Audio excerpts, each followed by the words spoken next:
இது unofficial mat. டீட்டெயிலாக சொன்னால் தான் நான் அடுத்த ஸ்டெப் எடுக்க முடியும். இப்போ நீங்க வர போறீங்களா இல்லையா? இதுதான் அவரோட கடைசி நம்பிக்கை. சொன்னா புரிஞ்சுக்கோ. மனுஷங்க மிருகமா வாழ்ற இந்த சமூகத்துல நீயும் நானும் போராடி தான் வாழ்ந்தாகணும்.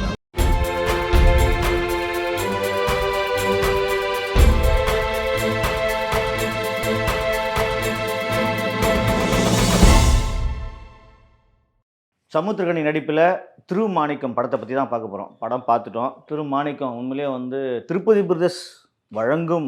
அடடா, ரொம்ப நாளாச்சுப்பா திருப்பதி பிரதர்ஸ். அதனால் நம்ம கொஞ்சம் மனசுக்கு சந்தோஷமாக இருந்தது.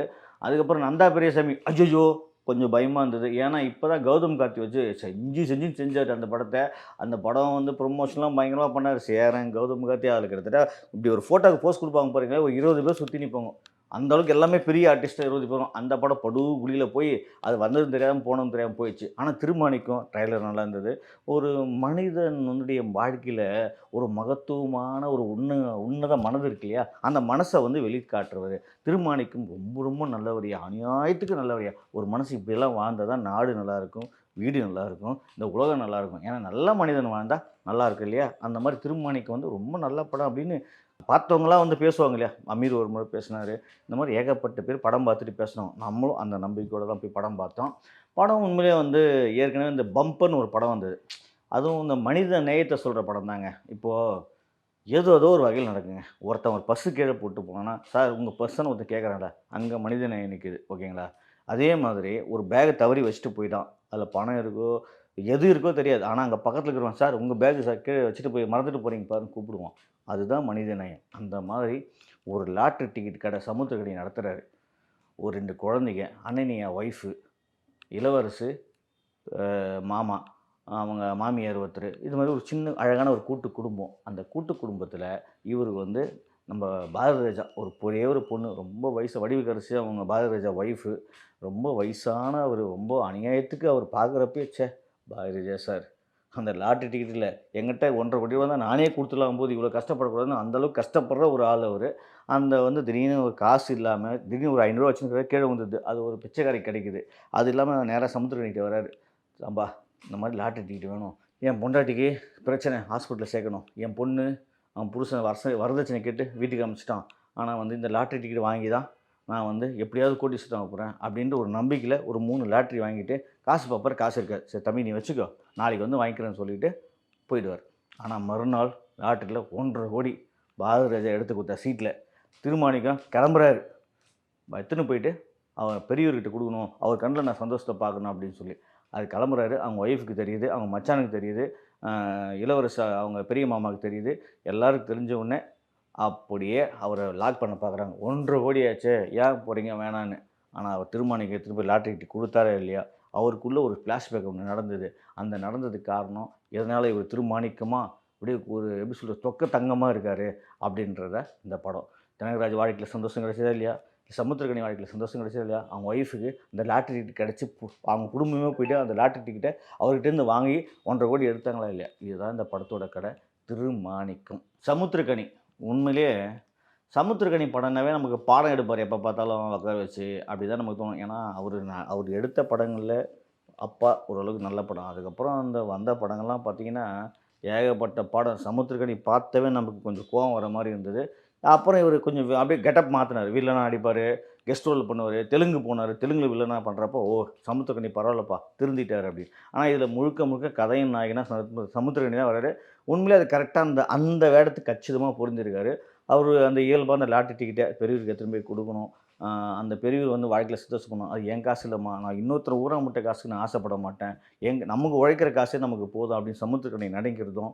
அதே மாதிரி அனன்யா குடும்பம் வட்டிக்கு வாங்கி பையனை எப்படியாவது அவங்க தம்பியை வந்து எப்படியாவது ஃபாரின் அனுப்பணும்னு பார்ப்பாங்க.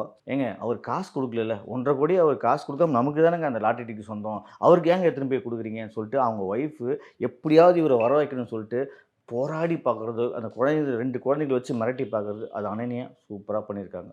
அதே மாதிரி சமுத்திரக்கனி சரி பொண்டாட்டிக்கும் வர முடியாமல் இவர்கிட்ட அந்த லாட்ரி டிக்கெட் எடுத்துன்னு போயும் அந்த பெரியவர்கிட்ட சேர்க்க முடியாது. அவர் படுற பாடு இருக்குது பார்த்தீங்களா. இடையில் பார்த்தீங்கன்னா தம்பி ராமையா பஸ்ஸில் ஏறி கேரக்டர் எதுக்கு சுருவினாங்க. அவர் ஏதோ அமெரிக்கா ரிட்டர்ன்னு சொல்லிட்டு நம்மளை சாவடிக்கிறார் பாருங்க. நம்மளை சாவடிக்கிற பக்கத்தில் சமுத்திரக்கனியும் பேசி பேசி சாவடிக்காரு. பக்கத்தில் அந்த அந்த பஸ்ஸில் அவ்வளோ கேரக்டர் இருக்குது, எதுவுமே பேச மாட்டேங்குது. இவரை மட்டும் கொய் இந்த வேர்க்கடல கை விட்டு இப்படியே கலகலங்க ஓலாம் ஆடுது. அந்த மாதிரி நம்மளை ஆட்டி தொலைகிறாரு. இது அவர் வந்து உண்மையிலே அந்த தம்பி ராமையா கேரக்டர் துண்டாக தூக்கி போட்டாலும் நமக்கு எந்த படத்துக்கு எந்த சேதாரமும் கிடையாது. அதே மாதிரி அந்த சமுத்துக்குடிய அந்த நடிப்பும் அனன்யா நடிப்பும் அவ்வளோ அருமையாக இருந்தது. அதுக்கு ஒரு ஃப்ளாஷ்பேக்கில் நாசர் வருவார். நாசர் நல்லா நடிச்சிருக்காரு. ஆனால் அவரும் அந்த அந்த சீன் கூட நமக்கு அவ்வளோ பெருசாக ஓட்டல. சரி, ஓகே, அதுவும் கொஞ்சம் அப்படியே கடந்து போயிடலாம். அடுத்தது பார்த்திங்கன்னா மற்ற எல்லா கேரக்டருமே படத்தில் நல்லா பண்ணியிருக்காங்க. போலீஸு ஒரு டைலாக் வரும் பாருங்க, இதில் எவ்வளோ அபத்தமாக இருக்குதுன்னு பாருங்கள். ஒரு போலீஸ் இன்ஸ்பெக்டர், டேய் நம்ம வந்து லாட்டரி டிக்கெட்டு கொடுக்க போகிறோம், அவன் வந்து அந்த லாட்டரி டிக்கெட்டை 1.5 கோடி நம்ம கைக்கு எடுத்துட்டா எப்படின்னு சொல்லி ஒரு டைலாக் வரும். ஏங்க, லாட்டரி டிக்கெட்னா அவ்வளோ சாதாரண விஷயமா? ஒரு லாட்டரி டிக்கெட் கொடுத்தா அது எவ்வளோ பொசிஷன் இருக்குது. ஒரு விழுந்தவன் யார், கடை யார், டீலர் யார், அவன் யாருக்கு கொடுத்தான், அவன் எத்தனை அக்ரிமெண்ட் போடணும், இதுக்கெல்லாம் ஒரு போலீஸ்காரன் நீங்கள் எங்கே போய் வாங்கின, இதெல்லாம் 1008 கேள்வி கேட்டு தான்ப்பா 1.5 கோடி பேங்க்கில் கொடுப்பான். இந்த கையில் தூக்கி 1.5 கோடியை கொடுப்பான். அவர் ஏதோ போயிட்டு பிட் பாக்கெட்டு திருடுற மாதிரி 1.5 கோடி இருக்குது, அவங்ககிட்ட பிடிங்களான்னு அந்த லாட்டரி தப்பு கணக்கு போடுறாரு. ஒரு அபத்தமான சீன் இது. இந்த மாதிரி படத்தில் பல அபத்தமான சீன்கள் இருந்தாலும் கிளைமேக்ஸில் வந்து அந்த முதலமைச்சர் போகிறது, வீடு தர்றது, ஏமா அவர் கடமையை தான் செஞ்சார், இதுக்கு எதுக்கு விளம்பரம்னு இவரே சொல்லிட்டு இந்த படம் ஃபுல்லாக விளம்பரமாகவே இருந்ததும், இந்த மாதிரி அபத்தமான ஒரு சில சீனில் ஒட்டாமல் இருக்கிறதும், படம் ஃபுல்லாக ஒரு 25-30 நிமிஷம் பஸ்ஸுலேயே ட்ராவல் பண்ணுறதும், அவரை துரத்துறதும் பிடிக்கிறதும், போலீஸ்காரன் துரத்துறதும் பிடிக்கிறதும், இதுக்கெல்லாம் நமக்கு வந்து தேஞ்ச ரெக்கார்டை திருப்பி தேஞ்ச மாதிரியும் படத்தில் 20 நிமிஷம் நமக்கு வேஸ்ட் ஆனாலும், ஆனால் திருமாணிக்கும் நம்ம மனசில் நிற்கிறதுக்கு காரணம் சமுத்திரக்கனின்ற ஒரு நடிப்பு. சமுத்திரக்கனி ரொம்ப நல்லவராக இருக்காரே, இந்த மாதிரி நல்லவரெலாம் நாட்டுக்கு இருந்தால் ரொம்ப ரொம்ப நல்லதாச்சு அப்படின்னு நம்ம மனசை நம்மளே தேர்த்திக்கிற ஒரு நல்ல குணம் தான் இந்த திருமாணிக்கத்தை நமக்கு பிடிக்கும். மற்றபடி இந்த படத்தில் ஏற்கனவே பார்த்த கதை, ஏற்கனவே நடந்த சீன், அடுத்த சீன் நமக்கு என்னென்னு யூகிக்கிற நமக்கு தன்மை, இது எல்லாமே வந்து போகிறதில்ல. திருமாணிக்கம் நமக்கு வெறுமாணிக்கமாக தோணும். ஆனால் வெறுமாணிக்கலப்பா, திருமாணிக்கு தான் சொல்ல வைக்கிறது அந்த கிளைமேக்ஸ் தான். எத்தனை போய்ட்டு டிக்கெட்டு கொடுத்து அவர் பாரதிராஜாவும் சந்தோஷப்படுவார், வழிகாரசும் சந்தோஷப்படுவாங்க. அவங்க பொண்ணு பாவம் கர்ப்பிணியாக இருக்கும், அதுவும் சந்தோஷப்படும். விஷம் குடிக்க வர போயிடும் அது.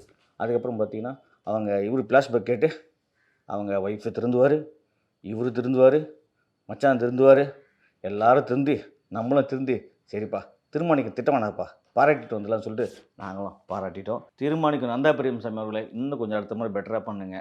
இந்த படத்தில் வந்து சரி, ஓகே, நல்ல கதை, நல்ல மனுஷன், அதனால தான் நாங்கள் பாராட்டினோம். அதே மாதிரி விஷால் சந்திரசேகர் மியூசிக் இந்த படத்துக்கு எவ்வளோ தேவையோ அவ்வளோ அருமையாக இருந்தது.